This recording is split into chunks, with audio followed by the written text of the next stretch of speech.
Employers of Reddit, what is the most disturbing thing you've discovered performing a background check on candidates? I don't want to give too much details because this story is quite specific and potentially humiliating for the person we didn't hire. We interviewed a young guy for a position, and I did the basic check with his former employers once they were shortlisted for the final interviews. All came in fine except one, where they asked to have a phone conversation about the candidate. I got a call from them wherein they explained that he'd actually been fired for repeatedly posting photos to the company Instagram and Twitter which contained hidden items that weren't meant to be in there. I pushed and pushed to find out exactly what they meant, and it turns out this person we were interviewing to manage our social media had been posting photos with his genitals hidden in the photos for months before his bosses had noticed. We did a background check on a guy who it turns out had sued every former employer for an on-the-job injury. Usually right after 90 days, when most trial periods end. I did not hire him, but somebody else did, and I warned them that the background check showed at the 90-day mark he would try and get injured on the job and sue them. They took that to heart, and on the 92nd day, he showed up to work with a lawyer claiming that his office chair had hurt his back, that the lights above his cubicle were giving him migraines, and his monitor was making his eyes hurt.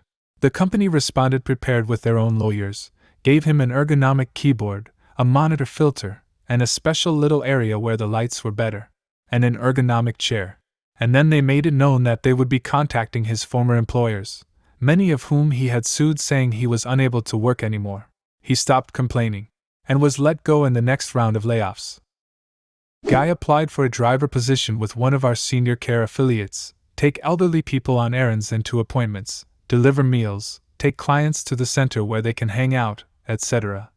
Not 1, not 2, but 10 counts of elder abuse, with a side of attempted murder and theft. Rescinded that offer real damn quick. The isn't really disturbing, but a woman in her late 50s was applying for a minimum wage retail job and didn't put any past work experience on her application. When we mentioned performing a background check, she said she wouldn't pass and looked like someone had just sucked the life out of her. She went on to explain that she had been in prison for nearly 30 years for murdering her husband, which she did in self-defense. I just recently hired a 50-year-old woman who spent 30 years in jail for killing her neighbor. She said it was self-defense, but being a black woman in the South did not get a fair trial. I don't know how true her story is, but I do know she is one of my better employees, very sweet, very dependable. I was part of a group interview for a director position. The guy was cool, definitely qualified, and was breezing through the interview, pretty funny too. I thought for sure he was in. We get to the end and HR is telling him about the process after if they were to offer him the position, and once they mention the background check he quickly responds that he wouldn't pass it. We all sit there in silence for a second and he calmly says that he was charged with 3 counts of felony armed robbery so likely wouldn't pass. A candidate's blog with his personal description being, "Father DJ, former rapist and UI designer. I hate the 9-to-5 grind and hope it dies." He was applying for a 9-to-5 job. That he had been convicted of a sex offense.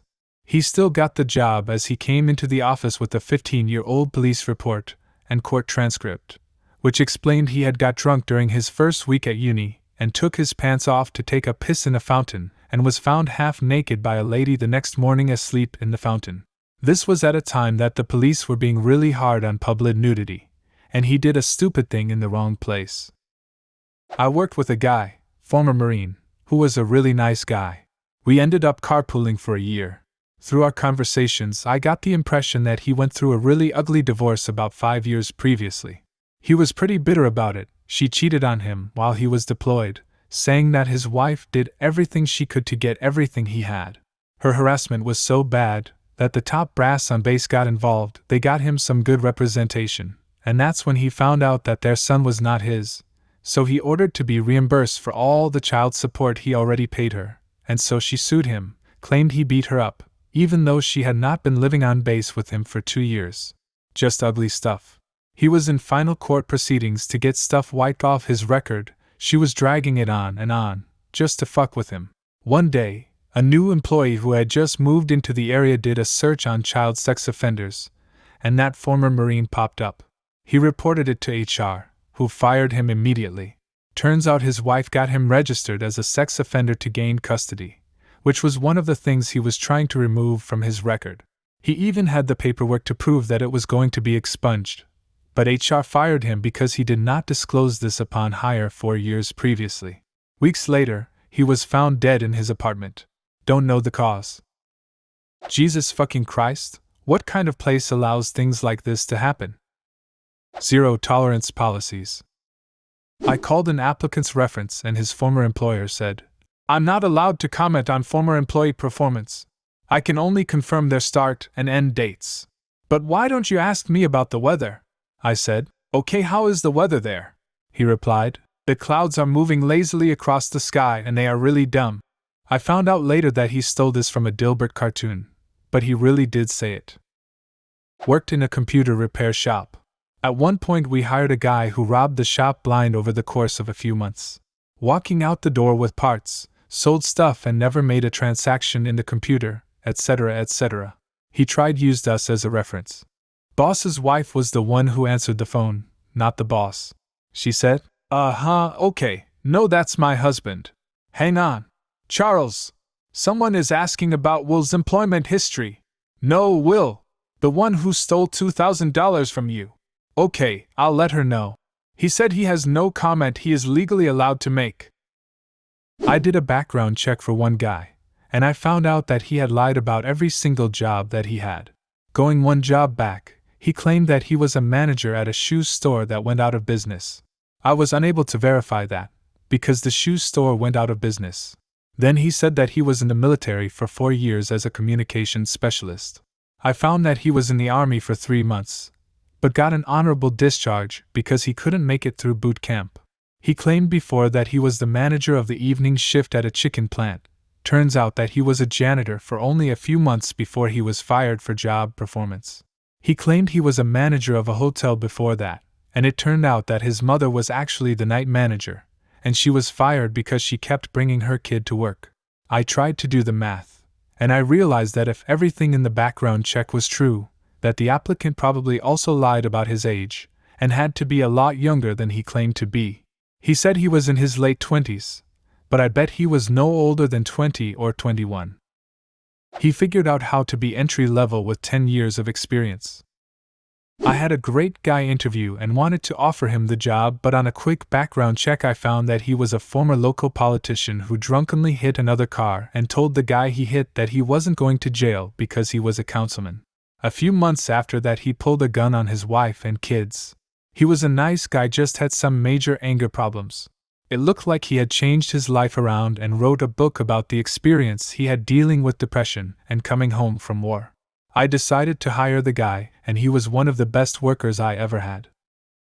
I don't know, the whole pulling a gun on his family would lead me to believe he isn't that much of a nice guy.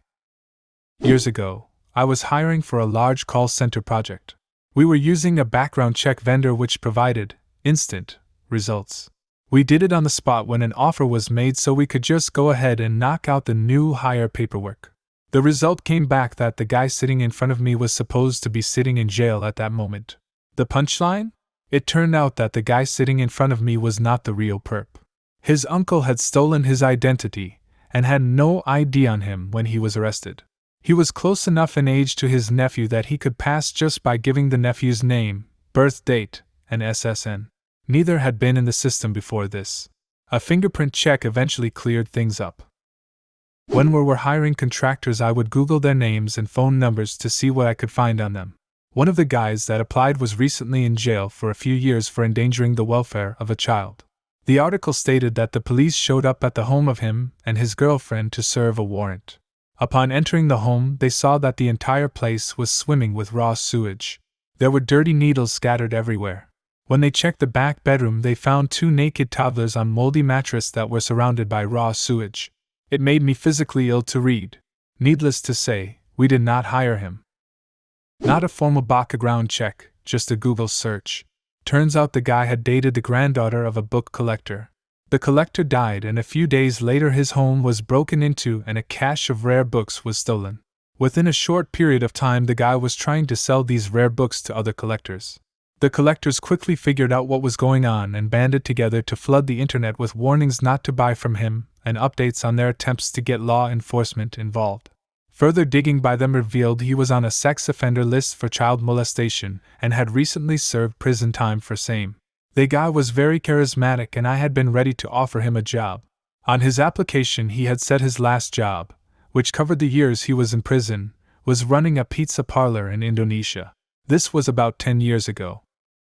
Do you have a similar story?